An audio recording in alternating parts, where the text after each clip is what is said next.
Hello and welcome to the Hunting Illinois podcast. With me today, I got Reed in studio.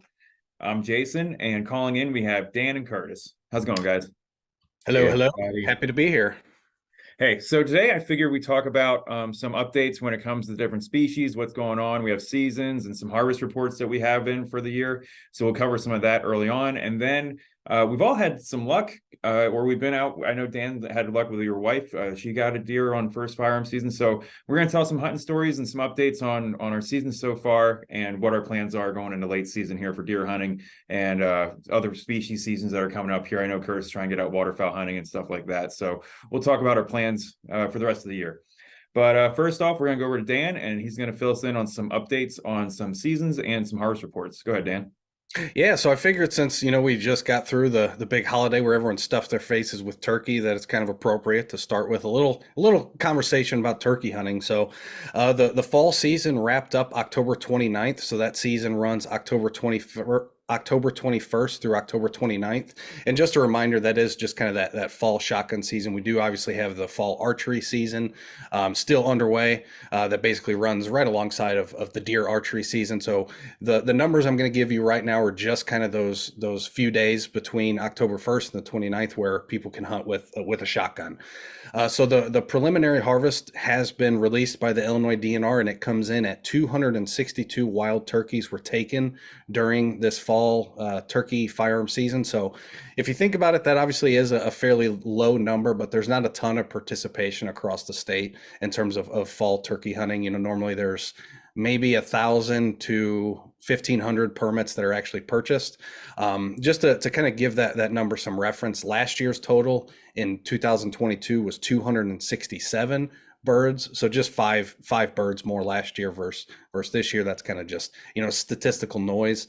But to give it a little bit more context, the record harvest was in 2005, and that was actually 1,218 birds were taken during that fall firearm season. So obviously quite a bit lower than, the record harvest of 2005, but not too much lower than last year's harvest of 267 Wow. birds. So, talking. Sorry to cut you off, but no. talking to Luke, the turkey program manager, didn't he say that he felt like that the population kind of peaked out in the early 2000s and now has been kind of getting to carrying capacity, going back and forth, or is Yeah, it's just kind of in those natural ebbs and flows of population cycles, depending on what the weather looks like during the spring nesting season. If it's really wet, you may have some increased nest mortality due to, a flooding of a nest or just too wet. So there are quite a few factors there, but yeah, it does seem like we're really at a level that we're just kind of, riding these ebbs and flows of kind of a normal population cycle. Mm-hmm. And last year's spring was pretty good. I think it was more record. I think It was. Yeah. 2010, 2011 was the other highest year compared to this one. So it was good for the past almost a decade. It was one of the higher years from last year's spring season. So it looks like it's doing all right. Yeah, and I mean, just anecdotally, last season was one of the best turkey seasons I've ever had. I saw and interacted with more Toms and Jakes than I have on public land in probably a decade or two. It was definitely one of the most productive seasons I've seen in recent years. So I don't think the fall harvest is indicative of a population issue. I think it's just more of a participation issue. Mm. But while we're talking about turkey, I think we should mention that if you're interested in spring turkey hunting, the first application for that first lottery period is still currently open. That does close on December 1st, so we're just a few days away. So if you're a procrastinator like myself, it's time to get those applications in. I still haven't submitted mine, so need to do that this evening. But just remember, get that application in before December 1st, and that application is open and eligible for all Illinois residents. The second lottery is when non-residents can apply. So if you're a non-resident starting, here in the next week or so, you'll be able to submit an application too. But just make sure to get those first lottery applications in before December 1st. Especially, just kind of a little caveat, if you're trying to obtain a site-specific turkey permit for one of the Illinois DNR public sites, the vast majority of those tags are allocated during this first lottery. So if you're interested in a public land hunting opportunity, make sure you submit that application by December 1st. Any other comments on turkey? I know I'm starting to get fired up for turkey season as it's 4 degrees outside. But it feels a little weird, but you got to start planning sometime. Having something to look forward to is always important, I guess. Yeah, So there you go. I like that. Yeah. no, man, no. Well, thanks for the update with that, Dan. Yeah, I mean, just make sure you get your permits turned in. There's so many times we have people in the spring ask us, "Hey, can I go turkey hunting this year?" And it's like, well, do you have private land to get out on? Because it's really hard to find that area there in the springtime if you haven't put in for the application. And we always Yeah, and people, that website I should just kind of mention for anybody listening is exploremoreil.com. You'll log into your account, scroll down a little bit till you see purchase applications, click on that, and then you'll see a link about the spring turkey permit application. Click right in there, select a few sites or counties depending where and when you want to hunt, and submit that sucker. yep. And then we always, if you miss out on that, then we always point people down to the federal land down south in the Shawnee in the spring. Yeah. You might be able to get some over the counter tags, but that's not guaranteed either. And I'm kind of glad you brought that up since we're planning kind of a big mentored spring turkey hunt down there this spring that we awarded at Hunt Camp last fall or earlier this fall. We were looking around at some of the basically how many permits are left after the lotteries conclude, and it does look like on average you should have no issue obtaining a turkey permit during the second or third lottery for one of those counties down in the Shawnee National Forest. So for me, my personal strategy is I normally put my first 5 spots or so at areas that I really want to target that are here locally, and then I may throw one of those Shawnee County permits on my second application if I don't draw some of these more high quality areas that I want to try to focus my application on. Just to always have that option that, hey, I know I'm at least going to get a permit at some point. It's just a matter of where. Mm-hmm. But moving right along, we'll jump right into deer. Obviously, the first firearm deer season just concluded. We have the second firearm season getting ready to open up here on November 30th. So just 2 days away as we record this podcast on Tuesday the 28th. So Thursday we open back up for second firearm season, which does mean that archery season is closed in counties that have a firearm season. So just kind of keep that in mind that the vast majority of archery hunting will close and will reopen after that season concludes. Those counties that do not have a firearm season will be Cook, DuPage, Lake, and Kane County east of Route 47. So those you're still eligible to archery hunt for the next few days. But if you're outside of those areas, November 30th through December 3rd, archery season does close for second firearm season. But I know we've had some good hunts between us. So anybody want to tell some stories, talk about what they learned, what they may have messed up? Maybe we'll start with you, Curtis. How's your deer season looking? Well, my bow season went out with let's see, with a broken bow basically. So it was kind of Oh, a weird time, but yeah, so I had a great bow season in the rut, was seeing a lot of deer, and all of a sudden the big bucks that I was getting earlier in the year on my cameras, they were just gone. And so I don't know if the pressure drove them deeper into the timber, which is possible, or some of them were in the back of trucks by that point in time. It's public land, so some of them were already at the taxidermist potentially. So anyway, I spent a lot of bow season passing up deer, and then finally the last day, I'm like, all right, whatever comes in, I'm firing an arrow, and I had my phone ready to record and the whole 9 yards. And sure enough, up in the stand, it's probably 20 minutes after shooting light. Here comes 2 antlerless deer. I'm pretty sure it was a button buck and a doe, but they were both young of the year. And I'm like, all right, great. I've got an antlerless tag. I'm gonna, if these walk in, I'm gonna try to smoke one, and then I'm still gonna hunt, and maybe I'll be able to get 2 deer in one day with my bow. So I'm already sitting there licking my chops, and that was probably my mistake, right? Kenny Rogers said, you don't count your chips while you're sitting at the table. I should have learned that lesson in turkey season, right? But I thought it was a done deal because they walked right to the base of my tree. They stopped in my perfect shooting lane, which was, I don't know, probably about 13 yards away. So a chip shot. Here I was leaning out of my stand. I thought everything was golden. I hit my release, and it's just something weird happened. It was a little bit of a weird sound. I didn't know what happened. The deer's just standing there like, what's going on? And so I grab another arrow, go to put it in my bow, and my string's all messed up. Apparently my cam had hit something. I guess the stand which I thought I was clear, but I guess my cam hit the stand and my bowstring jumped off. And then, of course, without a bow press, I couldn't fix it. I was done hunting. So still got both deer down there just staring at me. And I'm up in my stand like a big goober that just drove an hour and a half, and I'm done hunting. So that was how my bow season ended. It was a good story, but obviously not the way I wanted it to turn out. Going into firearm season, I knew that a lot of the bigger bucks that I was chasing earlier in the year, they just weren't there. So I was in basically put a deer down mode in firearm season. So not as much pressure as I thought I was going to see. Really only 2 trucks that I continuously saw out there at Ray Norbit, and they were respectful. I only had one guy walk up on me, and he saw me and he waved and he turned around and walked right back the other way. And I only ever walked up on one person and I did the same thing. So had very respectful interactions with other hunters on public land for firearm season, which was great. And yeah, so Sunday, last day, I had hunted hard, hadn't really got a shot at anything.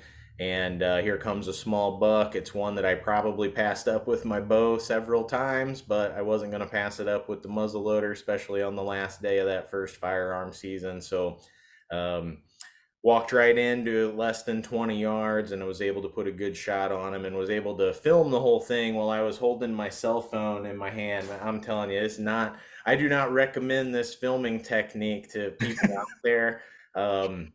We got to get him a camera for his equipment, because he also filmed his turkey hunt as well, and he's the same way. Yeah, you think you'd be getting a knack of it now, Curtis? You got 2 in a row now. Well, I was better this time because I didn't drop my phone. So that was a little bit better. When I shot my turkey, I dropped my phone and it went tumbling all the way down the mountain that I was on, which of course not a real mountain. I was in Illinois, but it was an Illinois mountain. There you go. So no, I didn't drop my phone. So I did it a little bit better. And I was trying out some new copper bullets with my muzzleloader, and they performed wonderfully. I got a good double lung hit, and the deer expired real quick. I mean, he went down within view, didn't go 20. I filmed that whole blood trail. I'll be putting that up on YouTube probably today or tomorrow at the latest. But yeah, it's not the best footage, obviously, because it's my phone and I'm just holding it in my hand. But at least I did get it on camera. Nice. Well, congrats. Hey, a deer's a deer. Getting meat in the freezer is meat in the freezer. Gonna be super tender. Already ate the heart. That's the first thing we eat each time. So made up the heart. Just a simple preparation I like in the oven. Just put it in the oven, high heat, 400 degrees for, I don't know, about maybe 20 minutes or so. Doesn't take that long. I sliced it up a little bit first, get all the blood vessels and stuff out of there because they're chewy. But once you get that stuff out of there, bake it in your oven on a high heat, season it just gently. I mean, it's like roast beef. It So I is. slice it up, put it on crackers with a little bit of mayo. I had some cranberry sauce left over for Thanksgiving, so I put a little bit of that on there, some sliced up jalapenos, and you've got a really, really good appetizer. And it's also one that obviously people talk about because it's made of deer heart. So really good, excellent. The deer's tender. Haven't eaten the steaks yet, but I know just from cutting it up, I cut it all up right in my kitchen counter. It's super tender. It's going to be good. So I've got some, the tenderloins are actually in the fridge now. So I'll be cooking them up here maybe today or tomorrow. Give my first try of the actual steak. But yeah, wasn't a big buck, 7-pointer, but you know what? It fills the freezer and I'm happy to move on to birds now. Can't argue with that. Cool. Dan, you want to talk about your gun hunt with your wife? Sure. Yeah. So we kind of both lucked out and we drew, decent firearm tags for some of the public land near us. And obviously for me, I really try to focus on getting my wife a deer first. So that was kind of my big primary focus for the first firearm season. Luckily she tagged out. So now for second season, I'm up to bat. So although overall it's been kind of a fairly lackluster deer season for me, I've had some health stuff going on, so I haven't been able to get out in the field as much as I'd like. But I did catch a glimpse of a deer that is probably one of the biggest deer I've ever laid eyes on while hunting. I've seen some bigger deer, just driving around on the roads and various things, but actually out in the field, so much so that we were out on a pheasant hunt and we kind of kicked him out of his bed. I pretty much transitioned all my hunting efforts to that piece of public land once I laid eyes on him. Never saw him from the stand, haven't seen him again, but it's definitely one of those deer that if it gets harvested on public land, everybody will hear about it. So I do think he's still out there somewhere, and hopefully after the second firearm season concludes, I'll try to get back out there later in the year, try to get a late season hunt, but definitely a dandy. But first firearm season, it was kind of rainy here on opening morning, so we didn't have a great morning sit. We were sitting on the ground overlooking an area that we know we kind of call it the buck nest. Jason and I hunt it quite a bit. Curtis hunted it a little bit last year.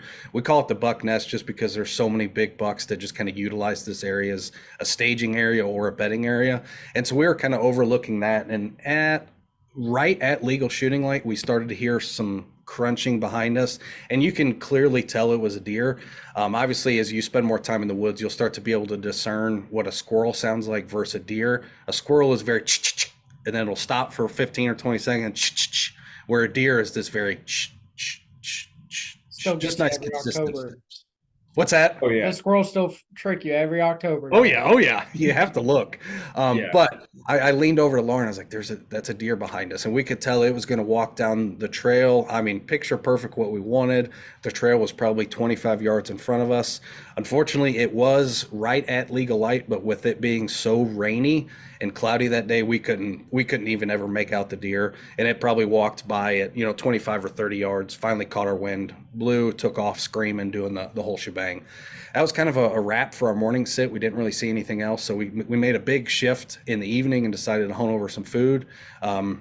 One of the areas that we hunt has quite a bit of ag planted for food plots, but as we were just kind of talking before we even started recording, it's one of the very few fields on this piece of property that we would consider a green browse field, so that actually has green food sources in it now.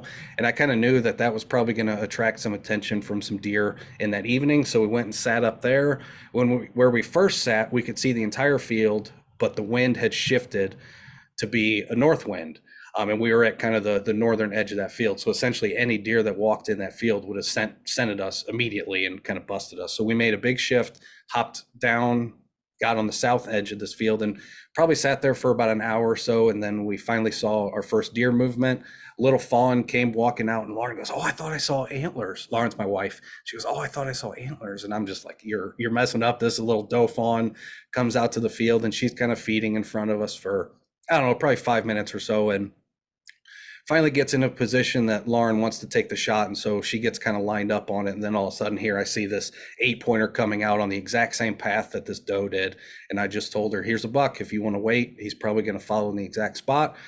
So he did that. He started running a little bit, and unfortunately, as much of a planner as I am, I didn't have my grunt call with me. I left it in the car, and I knew he was about a 2.5-year-old buck, and I knew he was curious. If I grunted, right, chances are he's either going to stop and give us a shot, or he's going to stop and kind of come to us a little bit. So I just kind of made a makeshift grunt call, just brr, with my mouth. I did that 2 or 3 times. He stopped on a dead run, and then just did that very typical thing that young deer do, where they just stop.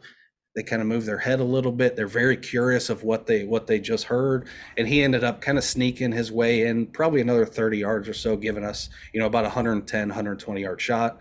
She took it, smoked him. He ran about, I don't know, probably 60 yards or so, piled up, and that was that. And so this is the deer. He's not the biggest 8-pointer in the world, but for public land, we are more than happy. So definitely a good looking deer, going to taste great in the freezer and look cool on the shelf as well.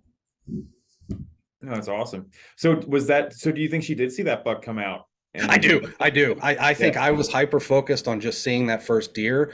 And then I just kind of because they came out of like around that field, they have probably 50 yards or so of like very tall prairie grasses that kind of line this green browse plot. And you can see it. We'll kind of overlay some of the video I filmed during that hunt. And he was in those prairie grasses. And I think I just didn't get a good look at him or didn't see him. But I think that's the deer she saw first. And then I happened to see the fawn, and my, typical mansplaining self was like, "No, you didn't see a buck. It was just your eyes are playing tricks on you." But in reality, she probably definitely saw him. Yeah, that's awesome, but also I hate that feeling. I've been there before. No, but it was a great hunt. She made a great shot. We're able to get that thing. We were probably only in a half mile or so, so it wasn't too big of a drag job or anything like that. So it worked out quite well. No, very cool. Yeah, I mean, I'll go next, I guess. So my hunting season again, kind of similar to Dan's, where we just had other priorities kind of come up this fall, where we just haven't been getting out as much as we normally have in the past. And so I've gotten out 4 times. One was I'm counting one full day sit as one time. So I went to 2 different spots, but so yeah, so hunted two pieces of public land. Didn't see anything the first day on the one piece, and then went over the other piece, and I had a 4-pointer come up one morning, and it might be the same one that I had a friend hunt in the same field. It was actually the field that Lauren harvested her deer out of, and I had a 4-pointer come right up, and he caught me looking another way, and he came within 10 yards of me, and then he saw me and he ran away. And then I think my friend harvested him maybe about an hour later, and that was his first deer ever. So that was Cool. an awesome experience. And it looked like he made a great shot on it too. He made a fantastic shot on it, and we become overly cautious. I feel like, especially in this job, you feel like you need to do everything the right way,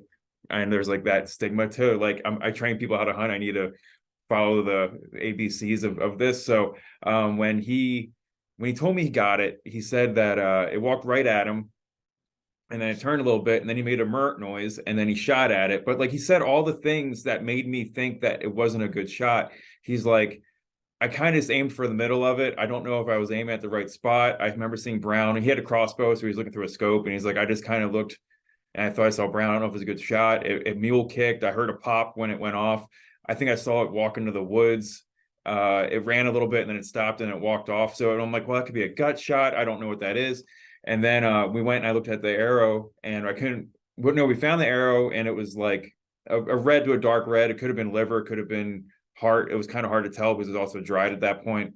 And then there was no blood in the field, and you're walking through. It wasn't high grass, but it was grass still, and we found some blood, but it wasn't like a bucket of blood or anything like that. I mean, it was spotty. So he said he told me he saw it walk into the woods. So I'm like, all right, we'll give it some time. So we went home. I got my car because we both drive little SUVs. So I'm like, all right, we'll put all my stuff, like all of our tree stands and stuff, in my car, and then we'll go home and get your car. We'll come back and we'll get the deer. And then we went out to breakfast with my wife, and we went back, and it was probably about 4 hours. It was moderately. It was only 4 degrees outside, so it wasn't like it was hot or anything. So we had plenty of time. Go out, and we start walking back to the spot, and then there's turkey buzzards flying over the field. And then he's like, I think it's dead. I'm like, yeah. So then we got out to it, and it never left the field. It ran 30. If I would have walked another 10 steps and looked down the field, I would have seen it. Probably, I don't know how far it ran, but it wasn't far at all. And he told me he saw it walk off into the woods, and that's what made me think it was going to go bed down. But I think he just lost track of it, and it fell over right in the dang field there. But there was no loss on the meat or anything like that, but we were just overly cautious. Hey, better safe than sorry. Exactly. Yeah. So no harm, no foul. But so that was pretty crazy. And then so that was the one morning sit, and then I got one on Halloween, which I may have talked about already in other podcasts, but if you didn't hear that story, basically I went out to a spot that I knew was good last year, where we saw deer moving through. It's along the river of the public land there, and it's a small piece of woods. It's kind of a riparian corridor that's really the only cover around. So if they want to get from A to B, they pretty much have to walk within bow range of you, pretty much, right? Yep, that's right. And there's a very large field there that was farmed last year, and this year has gone to like CRP or just like scrub brush. There's really nothing managing it. And so there's a huge field there, but they weren't walking through that. At least I didn't see anything go through that. And I wouldn't have had a shot in that field anyway. I was far enough off that edge where I was hunting them walking along the river. And that morning I had a buck. It was a 5-pointer, and he walked right at me. And I mean, basically, we all have that one spot when we're sitting in our stand where it's like, if something stands there, man, that's the most comfortable shot I'll have. That's the X, right? And we're all sitting there in our stand, like staring at that spot, just like Yes. imagining the deer walking and stopping perfect. 100%, and that's exactly what it did. I'm like, there's nothing between me and it, and I hit him, and I actually hit him on the inside. He was cornering towards me, and I hit him on the inside of the shoulder there, and it came out, and that was like bucket of blood. I mean, it was I could see red from my stand, and I heard him go up into and kind of turn. He made to almost to the river and then turned back around, and then died there. I heard him cough maybe 3 times, then he was dead, and he was behind a picker bush. And from the crow flies from my stand was probably 40 yards. I shot him at 20, and he went another 20 behind that. And that was awesome. So yeah, so I got him to the butcher. I'm looking forward to eating that. Ate his heart as well. His heart, it was almost like a cartoon style. I mean, it passed right through the heart, so I had to cut all that out. So so that was the part of the heart I could eat anyway. But no, that was awesome. Just a side note, off of deer a little bit, but I missed first firearm season because my mom turned 60, and we went to the Outer Banks for a family trip. And so we one of our good podcasts that we had, at least good as in view wise, is out of state trips. If you ever go to the Outer Banks, go check out the fishing piers along the Outer Banks in North Carolina. You don't need a license to fish them, and you just got to pay like $12 to get access to the pier, and you can go out. You get a whole day. And the pier that we were at was the Rodanthe Pier, and it's open from like 6 a.m. to midnight. So you got all day if you want to go back and fish there or not. But we were catching pufferfish, which I'll show you. I'll throw a photo up of us holding up a pufferfish. But my nephews, my wife, and my dad were all out there fishing. We call it pufferfish. And I just remember the old Simpson episode where you can go back and watch that one from the 90s when the Simpsons were cutting edge and good. But they were like poisonous or whatever, and you could die by eating them. But the old men were saying that they weren't poisonous and that they're actually really, really good eating. And we filled the old man's cooler up for him.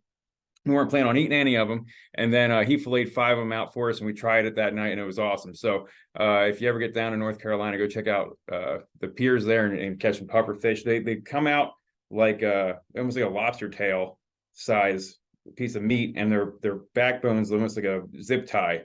There's no bones in them at all. It's so crazy. But yeah, they call them the chicken of the sea. Like anything's the chicken of anything that you can't get out of.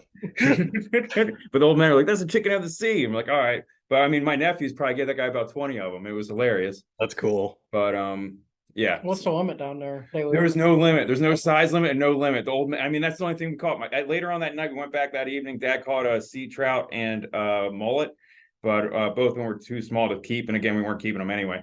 But we probably caught 30 pufferfish, and we were only. Eventually, the old man was like, "I got enough, enough." Yeah, I'm good.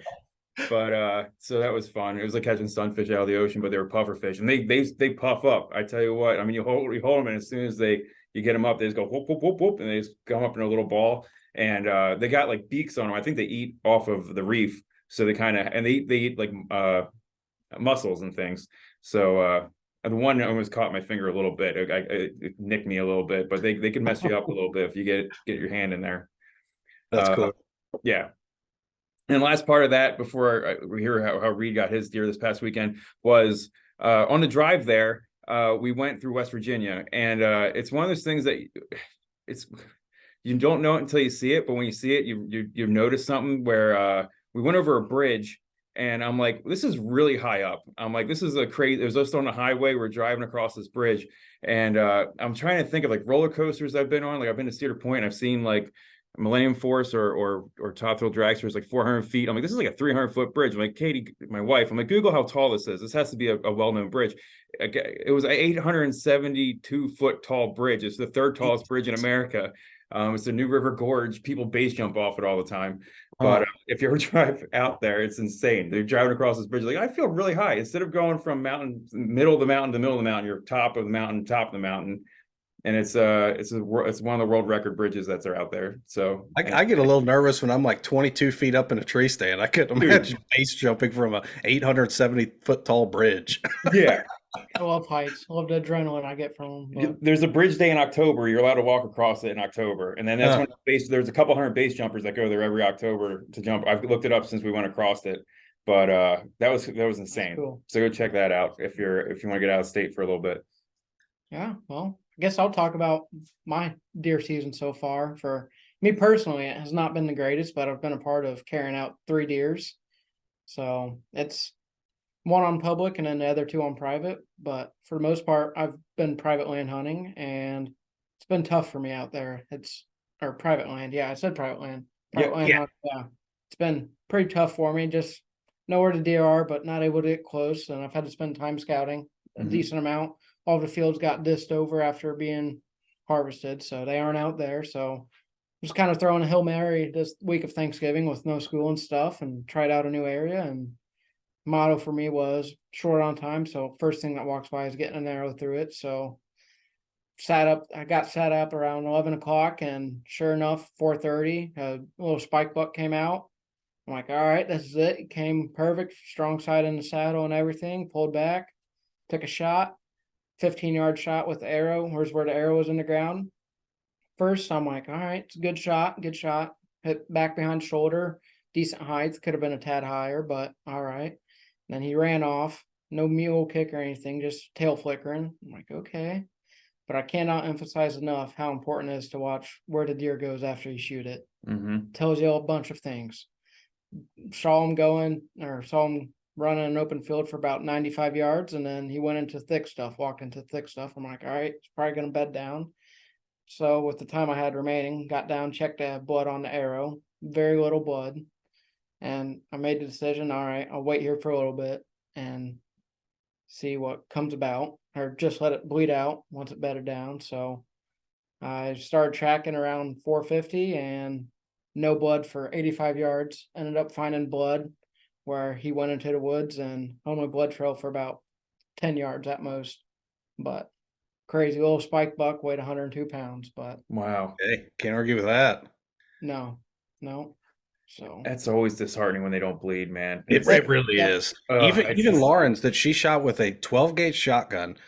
I'm kind of jealous. You both, Jason and Kurtz, were talking about getting to eat the heart. She just destroyed this heart, and we literally did not find blood for probably the first 50 yards. And just what Reed just said there, the only thing that really saved us is noting where we last saw that deer, because we thought, kind of like similar to what Jason was just sharing with his story, that it dipped into the woods.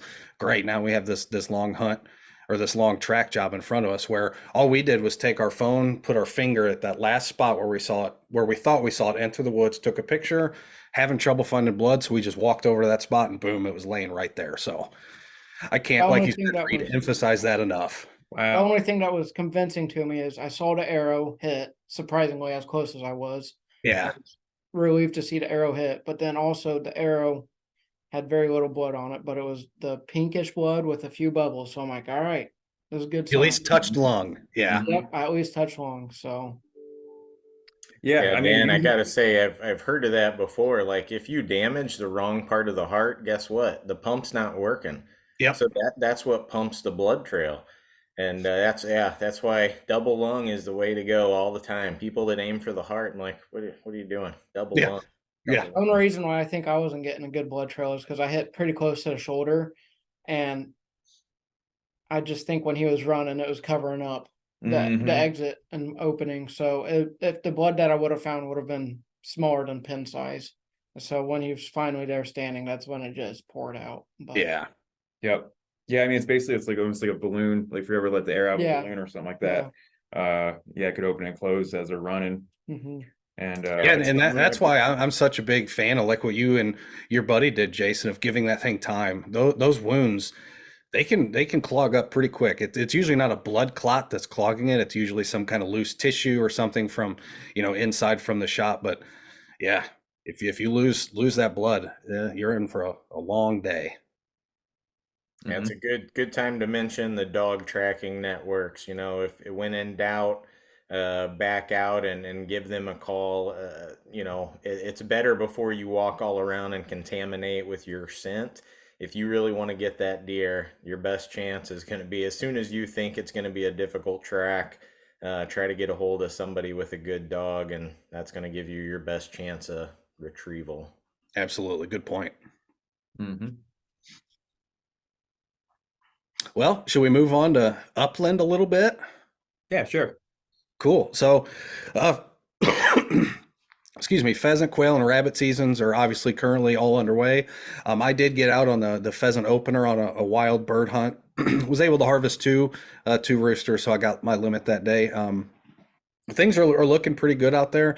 I do want to talk up a little bit. Obviously we are past the period for applications, for Upland. But if you didn't get didn't draw a permit and you still want to try to upland hunt, I do want to talk a little bit about the controlled pheasant program a little bit, just to kind of emphasize what that process looks like and that it is still, a viable option if you're interested in hunting pheasants. And obviously in Illinois we don't have the number of upland birds, whether it's pheasant or quail, that we used to. Those populations are pretty decimated compared to what they were in the 70s and 80s and even before. But the controlled pheasant program does offer, a nice opportunity to get some additional hunting, opportunities for lack of a better term. The really cool thing about the controlled pheasant hunt is A, there's going to be birds there, and B, you can also shoot either sex. Obviously, if you're hunting wild birds, it's roosters only. We're not harvesting wild hens. But if you are hunting on one of these reserves or through the controlled pheasant program, the vast majority of them allow you to shoot either sex, whether it's a hen or a rooster. So if you're just looking to put some birds in the freezer or even just looking to give upland hunting a try, highly recommend. Again, more opportunity, getting time of field, and you can shoot either a hen or rooster. Now, it does cost. They are about $34 for a controlled pheasant permit, and you do need to reserve your spot online 2 days ahead of your scheduled hunt day. But I just looked this morning, and there, at every single controlled pheasant site I looked at, which was all of them, there are still plenty of permits available pretty much any day that you want to go hunt. So definitely check that out. I'm going to quickly rattle off the sites that do offer the Illinois DNR controlled pheasant program. So if you're listening, maybe you hear one that's kind of close to you and you can look into that. But we have Des Plaines State Fish and Wildlife Area, Eldon Hazlitt Carlisle Lake, Green River, Iroquois County State Fish and Wildlife Area, Jim Edgar Panther Creek, Johnson Sauk Trail, Kankakee River State Park, Moraine View, Sand Ridge, Silver Springs State Fish and Wildlife Area, and Wayne Fitzgerald Rend Lake. So there are opportunities pretty much scattered across the state for this controlled pheasant program. So if it's something you're interested in, definitely look into it. And I do want to also emphasize, during the controlled pheasant hunts, you cannot hunt rabbits. A lot of that's just some dog safety type stuff and also some number of issues. There's a lot of hunters out the controlled pheasant program, but the vast majority of these sites do have what they call as kind of a cleanup season. So it's normally 3 or 4 days right at the end of the controlled pheasant hunting season where they open it up. You don't have to pay to go. You can just, go hunt. They do limit how many people are out there. So there normally is like a check-in, check-out kind of sign-in, sign-out procedure. But that allows you to go out there and try to, harvest any of those birds that are left over from the controlled pheasant hunting program. And a lot of times you can also hunt rabbits during that controlled pheasant hunt as well. Cool. Yeah. But yeah. Sorry, go ahead. No, I was just going to say, the controlled pheasant program, obviously it's nothing like, hunting wild birds. But if you're just looking to kind of scratch that itch and you're just not able to, either maybe you didn't draw one of the good properties or maybe you just, want to give it a try, definitely look into it. And I've been to 2 this year already, and I had no issue securing a spot. They were probably 20% at capacity both days I went. Really, the only days that get relatively filled are those, the first couple days, the last couple days, and then any days that are around like a holiday. So, these past few days that were around Thanksgiving, every family comes into town. Yeah, let's go pheasant hunt for the morning.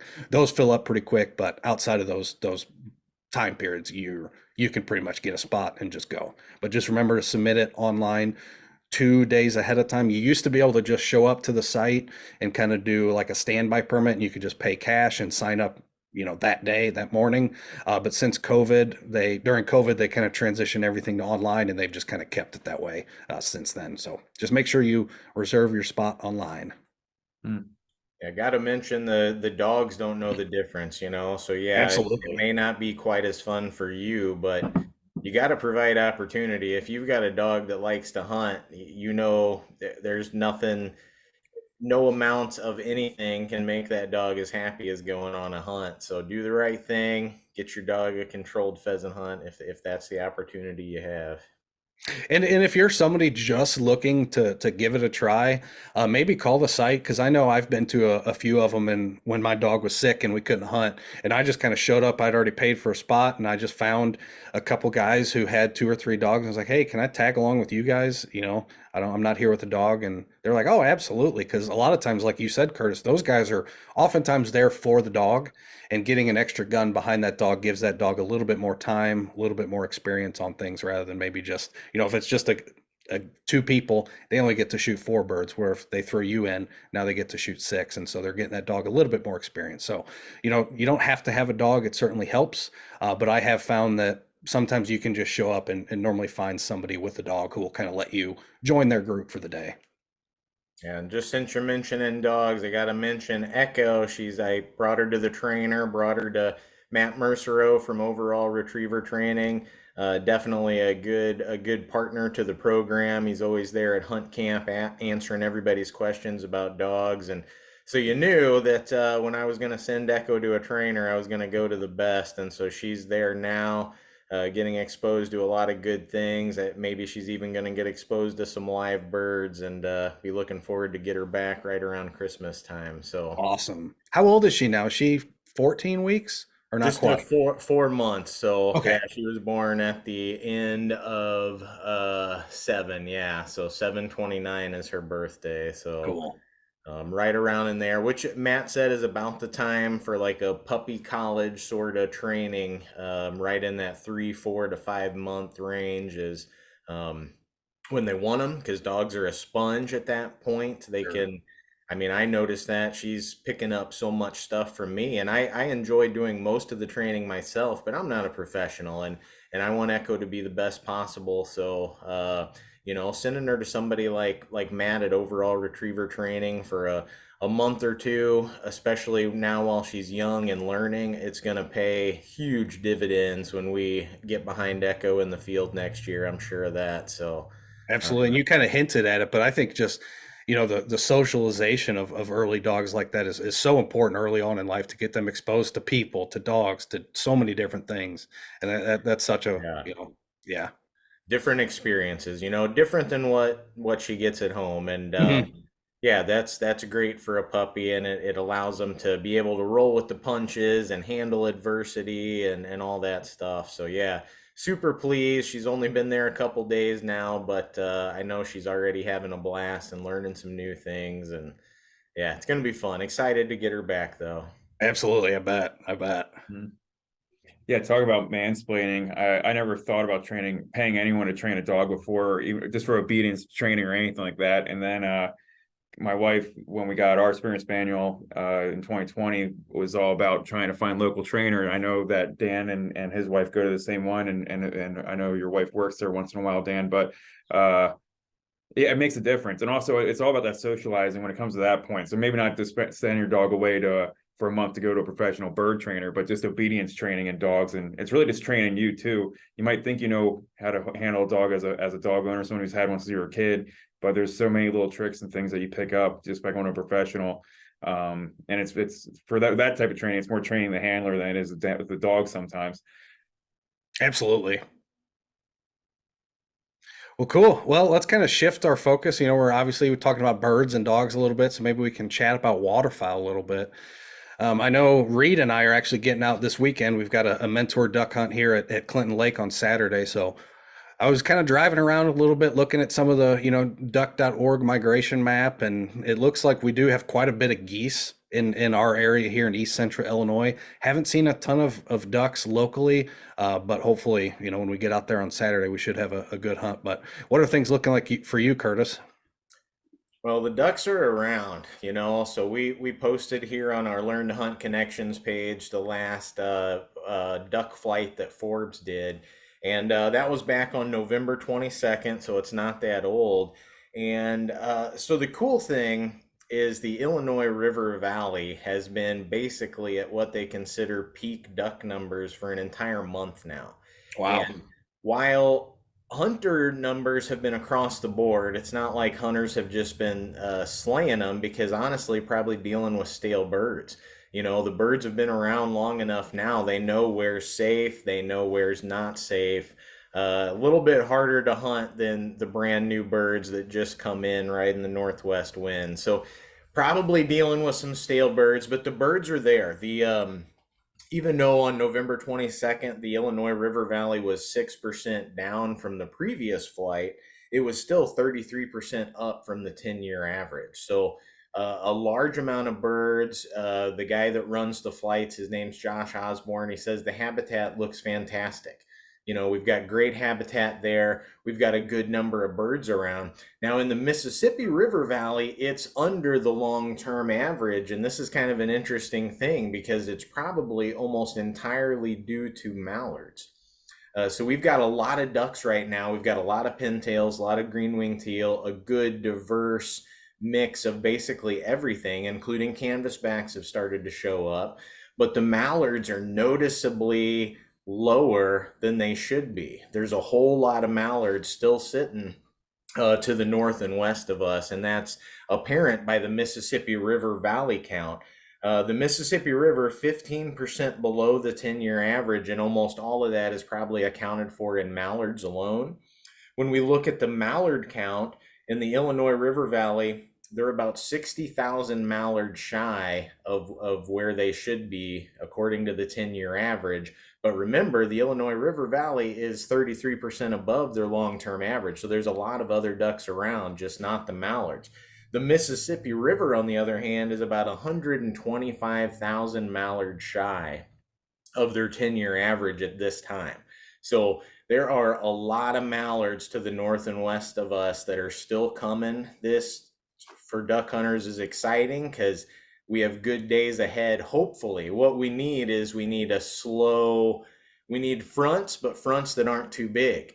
Because if it drops too cold, we freeze up solid and all of our great habitat's going to be wasted. The ducks are going to fly right on over us, So the habitat's there. If we get the appropriate weather, we've still got ducks north of us.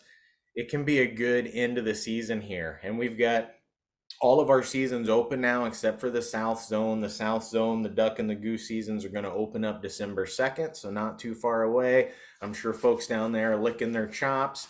The ducks are around. We've got more ducks to come. So really, I think it's a sunny forecast for waterfowl, but it's really dependent upon the weather, which is the case every year in Illinois and across the Midwest, these Passover states. If we get good weather and we have good habitat, the recipe for really good hunts is there. We've got half of that. We've got the good weather, or we've got the good habitat. We just need the good weather. So if we can get that here for the next few weeks, should be fun. Should be fun. So what would be the ideal scenario when it comes to weather, Curtis, that people, if they see this happen, that they need to get out?